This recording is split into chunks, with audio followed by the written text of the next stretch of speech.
আসসালামু আলাইকুম। আজকের বাংলা নিউজে সবাইকে জানাচ্ছি স্বাগতম। শুরুতে জানাচ্ছি বিশ্বের আলোচিত খবরের শিরোনাম। ফ্যাসিস্টরা দেশটাকে ধ্বংস করে দিয়েছে, জানিয়েছেন মির্জা ফখরুল। কেউই চান না দুর্নীতির অবসান হোক, জানিয়েছেন জ্বালানি উপদেষ্টা। ফেসিবাদ ও আধিপত্যবাদ মোকাবেলায় ইসলামী শক্তির ঐক্য অপরিহার্য, জানিয়েছেন মামুনুল হক।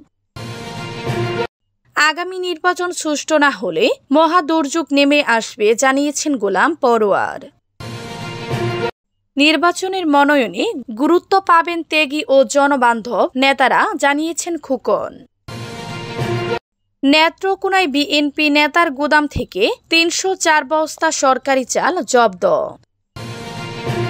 এতক্ষণ শুনছিলেন বিশ্ব আলোচিত খবরের সংবাদ শিরোনাম। এবার বিস্তারিত।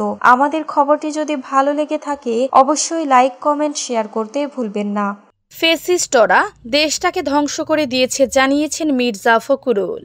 বিএনপির মহাসচিব মির্জা ফখরুল ইসলাম আলমগীর বলেছেন, বিগত ১৫ বছরে দেশের সব প্রতিষ্ঠান আওয়ামী লীগ ধ্বংস করে দিয়েছে। আওয়ামী লীগ দেশের টাকা লুট করে পাচার করেছে।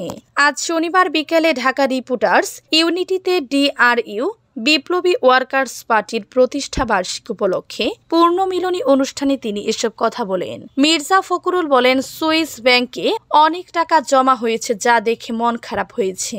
ফ্যাসিস্ট আমলে টাকা পাচার হয়েছে, কি পরিমাণ টাকা তারা লুট করেছে তা প্রমাণ হয়ে গেছে। ফ্যাসিস্টরা দেশটাকে ধ্বংস করে দিয়েছে। তারা নির্বাচন ব্যবস্থা, রাষ্ট্রীয় কাঠামো, আমলাতন্ত্র সব ধ্বংস করে দিয়েছে। সেগুলোকে ঠিক জায়গায় নিয়ে যেতে কাজ শুরু করেছে অন্তর্বর্তী সরকার।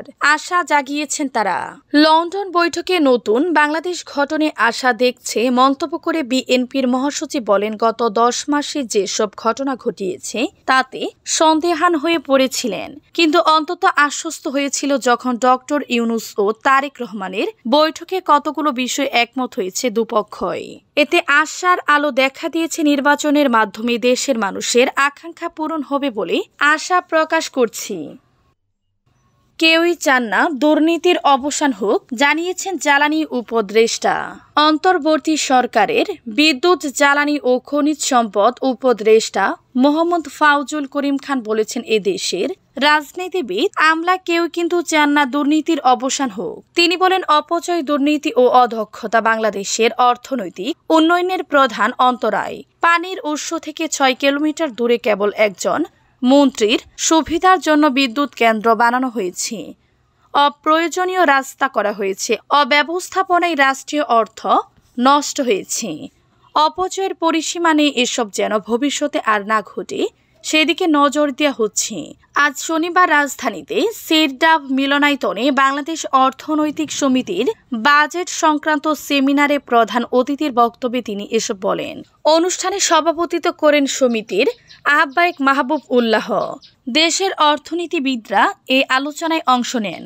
অন্তর্বর্তী সরকারের অবস্থান প্রসঙ্গে ফাউজুল করিম বলেন, আমরা আত্মীয় স্বজনকে নিয়োগ না দিয়ে ব্যবসা সুবিধা না দিয়ে এমন একটি দৃষ্টান্ত রেখে যেতে চাই যা ভবিষ্যতের জন্য ইতিবাচক উদাহরণ হবে। বিদ্যুৎ খাত নিয়ে তিনি বলেন, নিজস্ব গ্যাসের মজুদ কমে আসায় এখন আমদানি করা এলএনজি নির্ভরতা বাড়ছে। এতে সরকারকে বড় অঙ্কের ভর্তুকি দিতে হচ্ছে। ফেসিবাদ ও আধিপত্যবাদ মোকাবেলায় ইসলামী শক্তির ঐক্য অপরিহার্য, জানিয়েছেন মামুনুল হক। বাংলাদেশ খেলাফত মজলিসের আমির মাওলানা মামুনুল হক বলেছেন, ইরান ও অবৈধ ইহুদি রাষ্ট্র ইসরায়েলের মধ্যে চলমান যুদ্ধ কেবল ভূ রাজনৈতিক সংঘাত নয়, এটি ইসরাক বনাম দখলদারিত্বের একটি স্পষ্ট রূপ। ইরান যে সাহসিকতা ইসরায়েলি আগ্রাসনের বিরুদ্ধে অবস্থান নিয়েছে তা বিশ্ব মুসলিম উম্মাহর জন্য একটি আত্মমর্যাদাময় দৃষ্টান্ত। এটি কেবল ফিলিস্তিন নয়, সারা মুসলিম জাতির অস্তিত্ব ও আত্মরক্ষার লড়াই। আজ শনিবার ঢাকায় দলীয় কেন্দ্রীয় কার্যালয়ে বাংলাদেশ খেলাফত মজলিসের মাসিক কেন্দ্রীয় নির্বাহী পরিষদের বৈঠকে সভাপতির বক্তব্যে তিনি এসব কথা বলেন। সভা পরিচালনা করেন মহাসচিব মাওলানা জালাল উদ্দিন আহমদ। সভায় আন্তর্জাতিক ও দেশীয় সমসাময়িক পরিস্থিতি পর্যালোচনার পর কয়েকটি গুরুত্বপূর্ণ সিদ্ধান্ত গৃহীত হয়।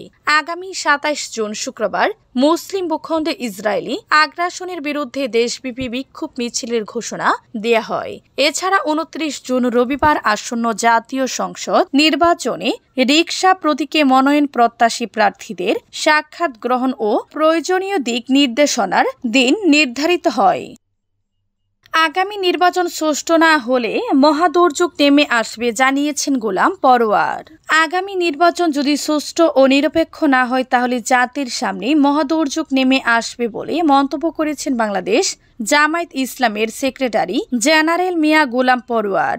আজ শনিবার সকালে দলের যশোর জেলার রুকন শিক্ষা শিবিরের প্রধান অতিথির বক্তব্যে তিনি কথা বলেন। রুকন শিক্ষা শিবিরের প্রধান অতিথির বক্তব্যে তিনি কথা বলেন। জেলা শিল্পকলা একাডেমি মিলনায়তনে আয়োজিত শিক্ষা শিবিরে সভাপতিত্ব করেন দলের যশোর জেলা আমির গোলাম রসুল মিয়া গোলাম পরোয়ার বলেন, স্থানীয় সরকার নির্বাচন মানবতা বিরোধী অপরাধের বিচার এবং প্রয়োজনীয় সংস্কার সম্পূর্ণ করে সরকার যখন নির্বাচন করতে পারবে আমরা সেই নির্বাচনে যেতে রাজি আছি। নির্বাচন যখনই হোক সেই নির্বাচনকে নিরপেক্ষ করতে জামায়াতে ইসলামী এই সরকারকে সহযোগিতা করতে প্রস্তুত রয়েছে।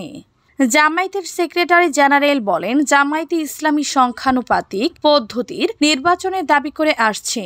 আধুনিক গণতান্ত্রিক ৬০ থেকে ৬৫ দেশে বর্তমানে এই পদ্ধতির নির্বাচন প্রচলিত। এই নির্বাচনে মানুষ ব্যক্তিকে নয় দলকে ভোট দেয়। দলের ভোটের আনুপাতিক হারে সংসদে তাদের আসন পাবে।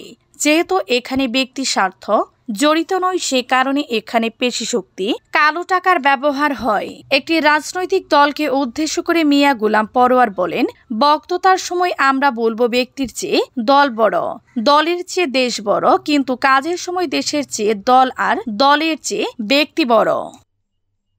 নির্বাচনের মনোনয়নে গুরুত্ব পাবেন ত্যাগী ও জনবান্ধব নেতারা জানিয়েছেন খোকন। বিএনপির যুগ্ম মহাসচিব ও জেলা বিএনপির সভাপতি খায়রুল কবির খোকন বলেছেন, আগামী জাতীয় সংসদ নির্বাচনে দলের ত্যাগী জনবান্ধব বিগত সময়ে আন্দোলন সংগ্রামে সক্রিয় ভূমিকা পালনকারী এবং ক্লিন ইমেজের নেতাদের গুরুত্ব দিবে বিএনপি।